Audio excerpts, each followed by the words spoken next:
साथ हूं मैं नेहा बाथम। अगले 1 घंटे तक हम आपके साथ यूं ही बने रहेंगे, दिखाएंगे आपको देश और दुनिया की हर वो खबर जिसका सीधा सरोकार आपसे है। हफ्ते का नया दिन, नई शुरुआत और वीकेंड की छुट्टियों में अगर आप खबरों से दूर हो गए हैं तो आज 9 बज गए में आपके लिए हर वो खबर जिससे आपका रूबरू होना जरूरी है। देश और दुनिया की हर जरूरी खबर से हम आपको अपडेट कराएंगे। खबरों का सिलसिला शुरू करने से पहले हमेशा की तरह बुलेटिन की कुछ झलकियां। दरअसल शहर अनलॉक हुए तो लापरवाही भी अनलॉक हो चुकी है। वीकेंड लॉकडाउन में नोएडा में पूल पार्टी का खुलासा हुआ है। आपको दिखाएंगे कोरोना प्रोटोकॉल तोड़कर कटनी में जन्मदिन का जश्न मनाते देखे गए बीजेपी के नेता। वीडियो वायरल हुआ तो लग गया जुर्माना। साथ ही मुंबई की बात करेंगे जहां पर जमीन में समा गई एक कार। क्या है पूरी कहानी, दिखाएंगे आपको 9 बज गए में। साथ ही ठीक आधे घंटे बाद यानी कि सुबह 9:30 बजे 100 शहर 100 खबर। लेकिन सबसे पहले बात करेंगे कि कैसे लगातार अनलॉक से अब दिल्ली भी बेपरवाह हो गई है।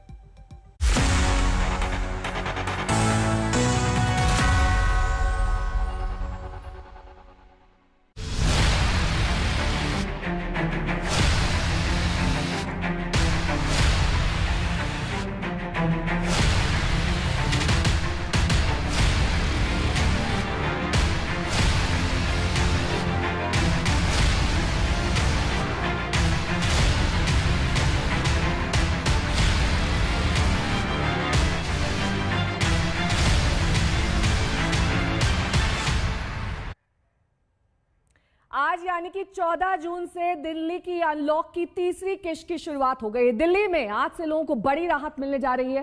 कोरोना के केसेस गिरने की वजह से दिल्ली में आज से तमाम चीजें खोल दी गई हैं। हालांकि कई जगहों पर यह अनलॉक शर्तों के साथ है। आइए आपको दिखा देते हैं कि दिल्ली में क्या क्या अनलॉक होने जा रहा है। मॉल्स अनलॉक होंगे।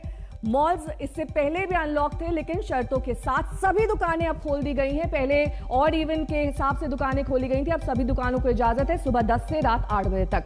उसके अलावा सैलून खोल दिए गए हैं, ब्यूटी पार्लर खोल दिए गए, लेकिन सभी जगहों पर सोशल डिस्टेंसिंग और साथ ही तमाम एहतियात बरते जाने की हिदायत दी गई है। रेस्टोरेंट 50% क्षमता के साथ खोल दिए गए हैं। निजी दफ्तर 50% क्षमता और सुबह 9 से शाम 5 बजे तक ही खोले गए हैं। इसके साथ ही आपको बता दें कि पब्लिक ट्रांसपोर्ट यानी कि मेट्रोज और बसेस को भी खोल दिया गया है। अनलॉक 2 में हमने देखा था मेट्रोज को खोला गया था 50% क्षमता के साथ और अब भी ये अनलॉक 3 में जारी रहने वाला है। साप्ताहिक बाजार खोल दिए गए हैं गाइडलाइंस के साथ। ऑटो, ई रिक्शा, टैक्सी में 2 सवारी के साथ इजाजत दे दी गई है, यानी कि अब इन्हें भी चलाया जा सकता है। धार्मिक स्थल खोल दिए गए हैं लेकिन श्रद्धालुओं की इजाजत नहीं है। इसके साथ ही मॉल्स भी खोल दिए गए हैं। रेस्टोरेंट में टेक अवे अलाउड है और क्या क्या नहीं खुला है ये भी आपको दिखा देते हैं। School, colleges, coaching centre, cinema hall, theatre, gym, swimming pool, इन तमाम जगहों को अभी भी लॉक रखा गया है। यहां पर कोई रियायत नहीं दी गई है। सामाजिक, राजनीतिक सभाएं, सांस्कृतिक, धार्मिक जमावड़ा,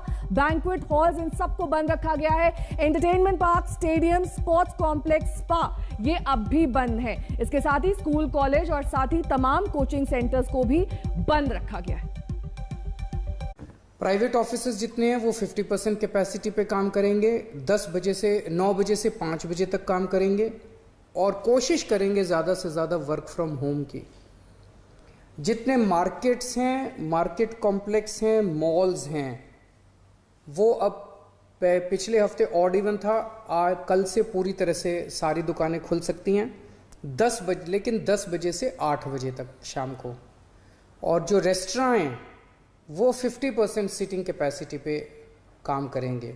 जो वीकली मार्केट्स है वो अलाउ की जा रही है, लेकिन एक जोन में एक दिन में एक ही वीकली मार्केट अलाउ की जाएगी। दिल्ली में अब कोरोना की स्थिति काफ़ी नियंत्रण में आ चुकी है। कोरोना के केसेस काफ़ी कम हो चुके हैं और इस वक्त पूरी दिल्ली की चिंता एक ही है कि किस तरह से अर्थव्यवस्था को पटरी पे लाया जाए एक तरफ, और दूसरी तरफ अगर तीसरी लहर आती है तो उसकी तैयारियां पूरे जोर शोर से चल रही है। मेरे सहयोगी कुमार कुणाल इस वक्त तमाम जानकारी के साथ जुड़ गए हैं। कुमार कुणाल, बहुत सारी चीजों पर अनलॉक 3 में सवाल उठ रहे हैं। पहली बात तो ये, अगर आप 50% क्षमता के साथ रेस्टोरेंट्स खोलते हैं तो इसे इंश्योर कौन करेगा, कौन सुनिश्चित करेगा कि वहां पर सिर्फ 50% लोग मौजूद हैं, जबकि ज्यादातर बिजनेस रात में आता है, 8 बजे इन रेस्टोरेंट्स को बंद कर दिया जाएगा। इसके साथ ही जो तमाम दुकानें खोली गई हैं, पहले ऑड इवन के हिसाब से खोली गई थी, अब सभी दुकानें खोल दी गई हैं। सोशल डिस्टेंसिंग कैसे मेंटेन हो, इसे दिल्ली पुलिस सुनिश्चित करेगी या फिर क्या इंतजाम किए गए? देखिए, सुनिश्चित करने की जो जिम्मेदारी है वो न सिर्फ दिल्ली पुलिस पर रहेगी, बल्कि जो वहाँ के इलाके यानी जिला के प्रशासन के अधिकारी हैं उन पर भी ये जिम्मेदारी सौंपी गई है। लेकिन आपने वाजिब सवाल उठाया है कि एक साथ लगभग 1 हफ्ते पहले तक आपने इवन ऑड के सिस्टम से खोला गया था, लेकिन अब कैसे, अगर पूरी तरह से दुकानें खोल दी जाएंगी, जैसे पीछे मेरे मॉल है, अगर ये मॉल है यहाँ पर सारी दुकानें 10 बजे से लेकर के 8 बजे तक खुली रहेंगी, तो आमतौर पर ऐसी ही जगह होती है जहाँ पर जो संक्रमण है वो फैलने की गुंजाइश सबसे ज़्यादा हो जाती है। तो 10 बजे से 8 बजे तक तो समय रखा गया है, लेकिन साथ ही साथ आपने अगर सुना होगा मुख्यमंत्री अरविंद केजरीवाल को, तो उन्होंने एक राइडर लगाया था कि ये 1 हफ्ते करके हम देख रहे हैं, अगर इसमें संक्रमण दर बढ़ती है तो फिर हम लॉकडाउन की तरफ बढ़ेंगे। तो एक ये लोगों को डराया जा रहा है, कम से कम ये कह के कि अगर आपने नहीं फॉलो किया तो जो आर्थिक गतिविधियां खोली गई हैं, लोगों को देखते हुए, उनकी नौकरी, उनके पेशे को देखते हुए उस पर लगाम लगाया जा सकता है दोबारा। तो अगर इस चीज से बचना है कि लॉकडाउन ना हो, सब कुछ यथास्थिति बनी रहे, तो आप कोरोना के साथ साथ जो उसके साथ कई सारे संयम हैं वो भी बरतें। अगर आप असंयमित होते हैं, आपकी वजह से अगर कोरोना बढ़ता है, तो फिर दोबारा वही स्थिति होगी। लेकिन जो सबसे बड़ा मसला है नेहा, वो है कि पब्लिक ट्रांसपोर्ट में अभी मेट्रो सिर्फ 50% बैठने की कैपेसिटी से, यानी खड़े नहीं हो सकते हैं, बैठ भी 50% लोग सकते हैं। बसों में भी 50% सिर्फ लोग बैठ सकते हैं, खड़े नहीं हो सकते हैं। तो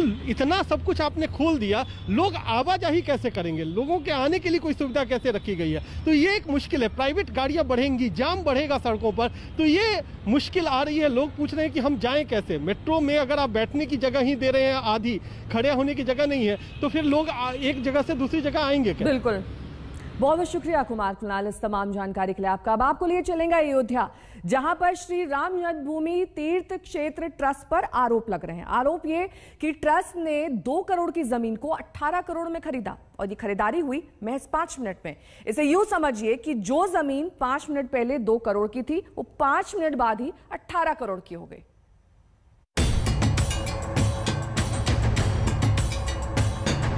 मंगल भवन अमंगल हारी, प्रभु सुदशरथ अचर बिहारी। राम की नगरी इंतजार में है कि कब सरयू की लहरों में चमकेगा राम मंदिर का अक्स। लेकिन इस इंतजार के बीच बहुत कुछ है, बहुत कुछ घट रहा है और सियासी हलकों में बढ़ रहा है। इस बार फिर से अयोध्या की गलियों से राजनीति की लहर उठी है, मगर इस बार इस लहर के केंद्र में राम मंदिर नहीं बल्कि राम मंदिर ट्रस्ट है, और ट्रस्ट पर भ्रष्टाचार के आरोपों की चादर पड़ी है। इस बार जमीन की खरीद में भ्रष्टाचार का दावा किया जा रहा है कि श्री राम जन्मभूमि तीर्थ क्षेत्र ट्रस्ट ने 2 करोड़ की जमीन 18.5 करोड़ में खरीदी, और महज चंद मिनटों में ही पूरे घोटाले को अंजाम दिया गया। 7:10 पे जमीन खरीदी गई, और यही जमीन 5 मिनट के बाद रवि मोहन तिवारी और सुल्तान अंसारी से 18.5 करोड़ रुपए में राम जन्मभूमि ट्रस्ट ने खरीद लिया। 18.5 करोड़ रुपए में। सवाल सिर्फ 5 मिनट में जमीन के दाम में करोड़ों के हेरफेर का नहीं है, सवाल ये भी है कि आखिर ट्रस्ट ने किन वजहों से जमीन इतने महंगे दामों में खरीदी और इसकी मंजूरी कब और कैसे मिली। दस्तावेजों का हवाला देकर ट्रस्ट पर गंभीर आरोप लगाने वाले संजय सिंह भी पूरे मामले की जांच सीबीआई और ईडी से कराने की कर रहे हैं। सिर्फ आम आदमी पार्टी ही नहीं, ट्रस्ट पर जमीन घोटाले के यही गंभीर आरोप पूर्व मंत्री पवन पांडे ने भी लगाए हैं। जब बैनामा हुआ तो ट्रस्टी गवाह थे, जब रजिस्टर्ड एग्रीमेंट हुआ ट्रस्टी गवाह थे। इसका मतलब ट्रस्ट इस भ्रष्टाचार में लिप्त है। 16 करोड़ 16.5 करोड़ रुपए का भ्रष्टाचार लूट हुई है। उम्मीद है कि जल्द ही घोटाले के इन आरोपों पर ट्रस्ट अपनी बात सामने रखेगा ताकि राम मंदिर ट्रस्ट के नाम पर सियासत की सच्चाई सामने आ सके। संतोष कुमार, अयोध्या, आज तक। और इस पूरे मामले पर राम मंदिर न्याय तीर्थ क्षेत्र के महासचिव चंपत राय ने सफाई दी है। दरअसल चंपत राय के मुताबिक इसे राजनीतिक आरोप समझा जा सकता है। कहा यह जा रहा है कि कहा यह जा रहा है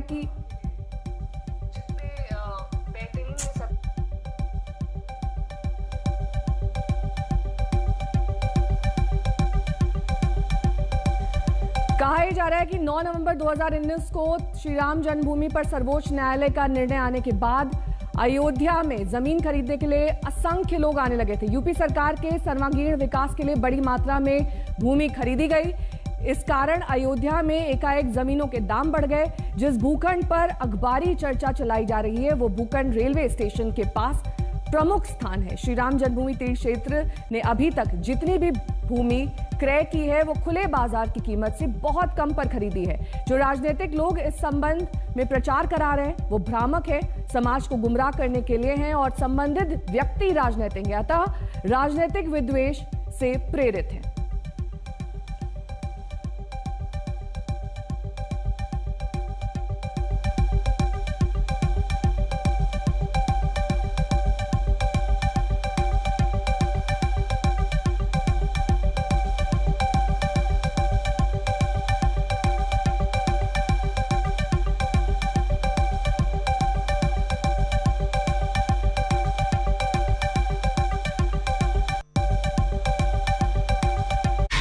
काम करिए, हम अपना काम करेंगे। ट्रस्ट का कुछ में कहना है इस बारे में? नहीं कहना, अभी स्टडी करेंगे। मैं ट्रस्ट की मीटिंग की चर्चा कर रहा हूँ, इससे अलावा यहाँ कोई अर्थ है ही नहीं विषय मेरे सामने।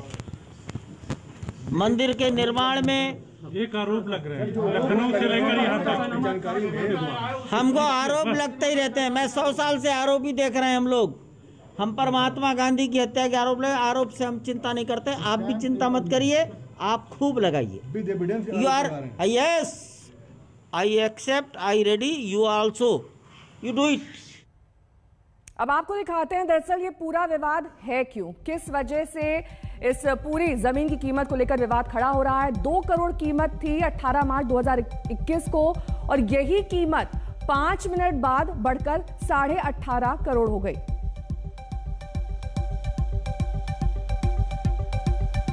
समर्थ श्रीवास्तव मेरे सहयोगी इस वक्त अयोध्या से जुड़ गए हैं तमाम जानकारी के साथ। समर्थ, किस तरह की दलीलें अब दी जा रही हैं? अचानक से 10 गुना कीमत बढ़ जाती है जमीन की, वो भी महज 5 मिनट में। देखिए, समाजवादी पार्टी और आम आदमी पार्टी ने कुछ गंभीर आरोप ट्रस्ट पर लगाए हैं जमीन को लेकर। उनका कहना है कि घोटाला हुआ है अयोध्या में। जो जमीन 2 करोड़ की थी वो मिनटों में 18 करोड़ की लगभग कैसे हो जाती है। आपको मैं बता दूं, कुसुम पाठक और हरीश पाठक से ज़मीन जो है 2 प्राइवेट परचेजर्स द्वारा खरीदी जाती है। ज़मीन का हालांकि प्राइस कुछ 5 करोड़ अराउंड होता है, उसको 2 करोड़ में खरीदा जाता है। पर सवाल यहाँ पर उठता है कि वही 2 करोड़ की खरीदी ज़मीन 5 मिनट के अंदर 18.5 करोड़ में ट्रस्ट के द्वारा खरीदी जाती है। और जो गवाह हैं दोनों ही खरीदों में, पहली खरीद जो कि कुसुम पाठक से करी जाती है, हरीश पाठक से की जाती है, उसमें गवाह अनिल मिश्रा है जो कि एक जो है ट्रस्ट के मेंबर हैं। उसके अलावा जो है ऋषिकेश उपाध्याय हैं जो कि मेयर अयोध्या के हैं। यही दोनों गवाह दूसरी खरीद में भी हैं, यानी कि जो ट्रस्ट वाली खरीद है उसमें भी यही दोनों गवाह हैं, जिसमें ज़मीन जो है 18.5 करोड़ में खरीदी गई। इसके अलावा स्टैम्प पेपर की अगर आप बात करेंगे, उसको लेकर भी जो दोनों पार्टीज के नेता हैं संजय सिंह और पवन पांडे, दोनों ने सवाल उठाए हैं कि स्टैम्प पेपर में जो पहली खरीद है उसके स्टैम्प पेपर की टाइमिंग बाद की कैसे है, यानी कि लगभग 5:27 PM की टाइमिंग सेकंड यानी कि कुसुम पाठक वाले केस की है। और जो ट्रस्ट की खरीद की स्टैम्प पेपर है जो ई स्टैम्प के जरिए ऑनलाइन किया गया है, उसकी 5:21 यानी कि 5:21 की है, यानी कि 7-8 मिनट के पहले आपने दूसरी खरीद के स्टैम्प पेपर कैसे खरीद लिए हैं। इसके अलावा संजय सिंह ने जो है इसमें प्राइम मिनिस्टर से एक आग्रह किया है कि CBI और ED की जांच करें। जो चंपत राय की तरफ से बयान आया है उसमें यह कहा गया है कि चंपत राय ने कहा है कि मैं इस तरह के केसेस पहले भी झेलता रहा हूं और ये मेरे लिए कोई नई बात नहीं है। उन्होंने क्लैरिटी दी है कि रेलवे स्टेशन के पास का एरिया है जो कि मंदिर को एक तरह से सिक्योरिटी रीजंस को देखते हुए, वास्तुशास्त्र को देखते हुए और जिससे कि आवागमन जो यात्रियों का है, जो भक्तों का हो, वो सुलभ हो पाए, उसको लेकर इस जमीन को एक तरह से बढ़ाने का प्रयास है, जिसके जरिए लोगों से जमीन ली जा रही है। समर्थ, तमाम जानकारी के लिए आपका। और इसके बाद अब बात करेंगे कोरोना को लेकर हो रही लापरवाही की, क्योंकि शहर शहर अनलॉक की प्रक्रिया शुरू हो चुकी है, लेकिन इसके साथ ही लोगों की लापरवाहियां भी अनलॉक हो गई हैं। दिल्ली से सटे नोएडा में वीकेंड लॉकडाउन पर पूल पार्टी मनाते हुए 61 लोग पकड़े गए। पुलिस की हिरासत में बैठे इन लोगों को पहचान लीजिए। इन्होंने कोई चोरी या डाका नहीं डाला है, लेकिन कोरोना काल में इन पर ऐसे गुनाह का आरोप है जिससे हमारी आपकी सबकी जिंदगी जुड़ी हुई है। लॉकडाउन से उबे ये लोग पूल पार्टी मनाने जमा हुए थे, लेकिन नोएडा की एक्सप्रेसवे थाना पुलिस ने इनकी खुशियों पर पानी फेर दिया। ये युवक दिल्ली से सटे नोएडा के सेक्टर 135 स्थित एक फार्म हाउस में दावत करने पहुंचे थे। पूल पार्टी में लजीज व्यंजनों के साथ महंगी शराब से लेकर नशीले पदार्थों का पूरा इंतजाम था। पार्टी अभी शुरू ही हुई थी कि आबकारी विभाग के दस्ते के साथ नोएडा एक्सप्रेसवे थाना पुलिस धमक गई। पार्टी कर रहे 61 लोगों को हिरासत में ले लिया। इनमें 16 लड़कियां और 45 लड़के हैं। पुलिस ने इनके पास से विदेशी ब्रांड की महंगी शराब और बियर के साथ भारी मात्रा में नशीले पदार्थ बरामद किए हैं। एक सप्ताह के भीतर एक्सप्रेसवे पुलिस ने इस तरह की तीसरी कार्रवाई की है। एक दिन पहले ही सेक्टर 135 के ही एक फार्म हाउस से पुलिस ने 14 लोगों को पार्टी करते गिरफ्तार किया था। नोएडा के फार्म हाउस में ये पार्टी ऐसे समय हो रही थी जब पूरे यूपी में साप्ताहिक लॉकडाउन था। पूल पार्टी के लिए संबंधित विभाग से कोई मंजूरी भी नहीं ली गई थी।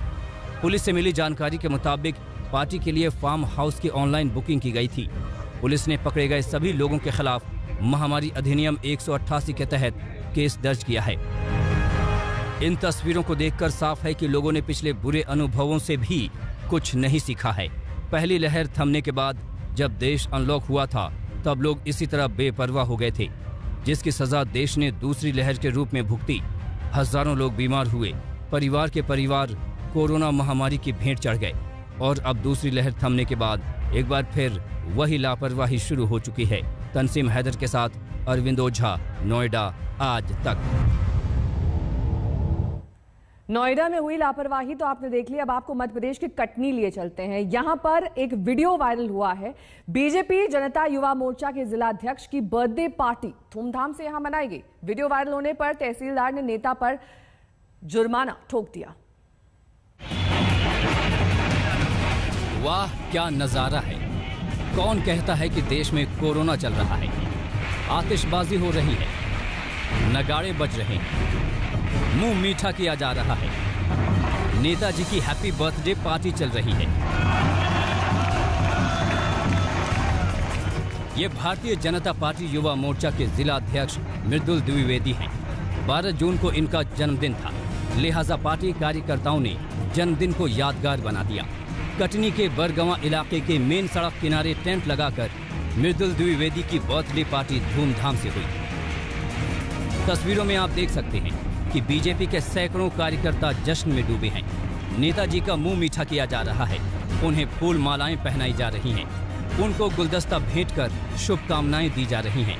वो सब कुछ हो रहा है जो एक आम बर्थडे पार्टी में होता है, लेकिन वो सब कुछ नहीं हो रहा है जो कोरोना महामारी से जंग के लिए तय प्रोटोकॉल में होता है।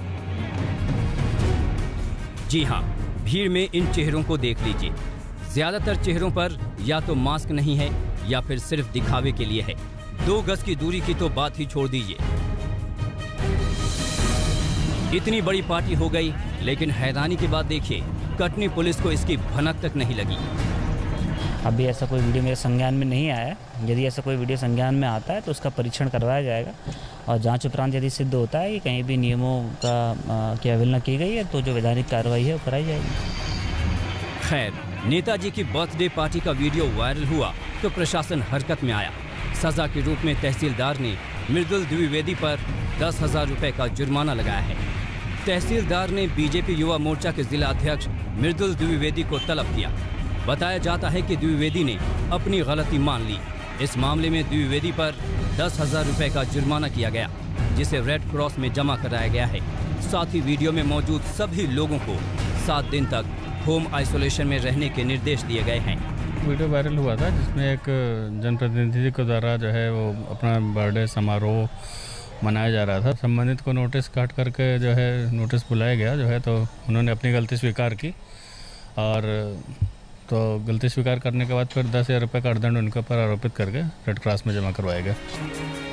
बेशक कोरोना केस गिरने के बाद शहर अनलॉक है, लेकिन देश के हर शहर में अब भी कोरोना अनुकूल व्यवहार की गाइडलाइंस लागू हैं। ऐसे में हर किसी का फर्ज है कि वो अपनी सुरक्षा तो करे ही, अपने व्यवहार से दूसरों की जिंदगी के लिए खतरा न बने। अमर ताम्रकार, कटनी, आज तक। यहाँ रुकना होगा फिलहाल एक छोटी सी ब्रेक के लिए। फौरन होंगे हाजिर कुछ और खबरों के साथ, देखते रहिए।